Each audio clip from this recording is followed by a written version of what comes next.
আসসালামু আলাইকুম সবাইকে। চলো তোমাদের সাথে আজকে খুব সহজ একটা রেসিপি শেয়ার করি।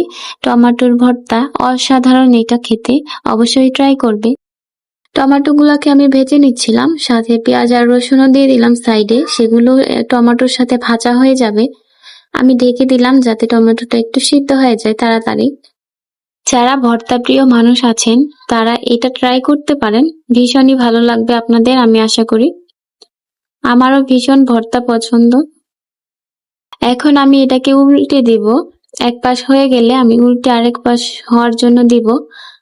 তারপর ঢেকে দিলাম, কিছুক্ষণ সিদ্ধ হতে থাক। আমি এখন ঢাকনাটা উঠিয়ে দেখব কি রকম হয়েছে। এখন আমি এটা উল্টে দিব।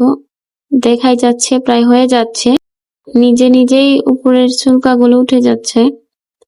তো আমি প্রত্যেকটা টমেটো এভাবেই উল্টে দিব, ভালো করে ভাজতে হবে।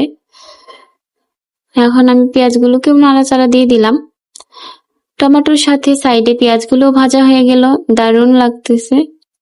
এই ভর্তাটা করার জন্য আমি শুকনো মরিচ ভেজে নিব।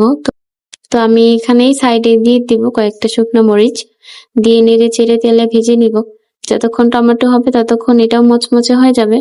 ভাজা হয়ে গেছে সবগুলো সুন্দর মতো। এখন মরিচ আর লবণ ডলে সামান্য পেঁয়াজ দিয়ে টমেটো গুলাকে দিয়ে দিলাম। দিয়ে এখন আমি এগুলোকে ম্যাশ করে নিব। প্রচুর গরম, ঠান্ডা হয়ে গেলে ম্যাশ করতে হয়। সরিষার তেল দিয়ে এই ভর্তাটা দারুণ লাগে খেতে, অবশ্যই ট্রাই করবেন, আশা করি ভালো লাগবে।